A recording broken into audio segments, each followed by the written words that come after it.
بسم اللہ الرحمن الرحیم۔ شروع کرتا ہوں اللہ تعالیٰ کے نام کے ساتھ جو بڑا مہربان نہایت رحم کرنے والا ہے۔ الدرداء رضی اللہ عنہا کہتی ہیں، مجھ سے میرے شوہر ابو الدرداء رضی اللہ عنہ نے بیان کیا ہے کہ انہوں نے رسول اللہ صلی اللہ علیہ وآلہ وسلم کو فرماتے سنا، جب کوئی اپنے بھائی کے غائبانہ میں دعا کرتا ہے تو فرشتے آمین کہتے ہیں اور کہتے ہیں تیرے لیے بھی اسی جیسا ہو۔ حضرت عبداللہ بن عمر بن العاص رضی اللہ عنہما کہتے ہیں کہ رسول اللہ صلی اللہ علیہ وآلہ وسلم نے فرمایا، سب سے جلد قبول ہونے والی دعا وہ ہے جو کسی غائب کے لیے کرے۔ حضرت ابو ہریرہ رضی اللہ عنہ سے روایت ہے کہ نبی اکرم صلی اللہ علیہ وآلہ وسلم نے فرمایا، 3 دعائیں ضرور قبول ہوتی ہیں، ان کی قبولیت میں کوئی شک نہیں، باپ کی دعا، مسافر کی دعا، مظلوم کی دعا۔ حمید بن نافع سے روایت ہے کہ زینب بنت ابی سلمہ نے انہیں یہ تینوں حدیثیں بتائیں۔ ان میں سے ایک یہ ہے، زینب کہتی ہیں، میں ام المؤمنین ام حبیبہ رضی اللہ عنہا کے پاس آئی جس وقت ان کے والد ابو سفیان سخر بن حرب کا انتقال ہوا،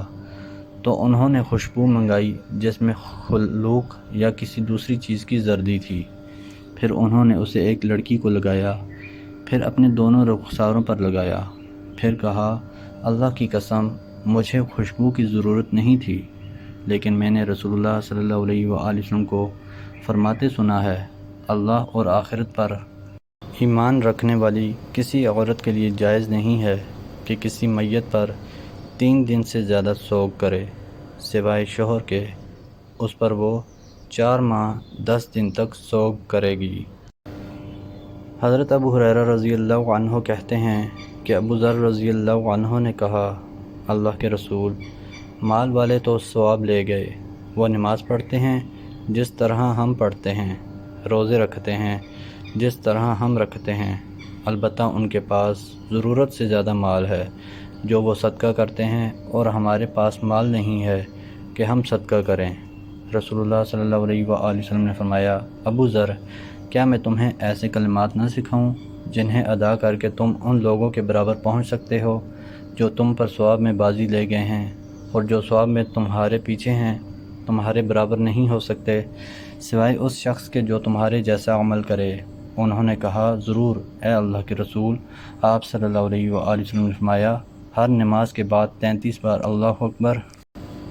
33 بار الحمدللہ، 33 بار سبحان اللہ کہا کرو، اور آخر میں لا الہ الا اللہ وحدہ لا شریک لہ، لہ الملک ولہ الحمد وہو علی کل شیء قدیر پڑھا کرو۔ جو ایسا کرے گا اس کے تمام گناہ بخش دیے جائیں گے، اگرچہ وہ سمندر کے جھاگ کے برابر ہوں۔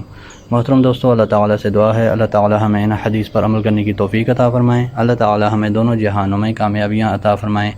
آمین یا رب العالمین۔ ویڈیو کو ثواب کی نیت سے زیادہ شیئر کریں۔ جزاکم اللہ خیرا کثیرا، والسلام علیکم ورحمۃ اللہ وبرکاتہ۔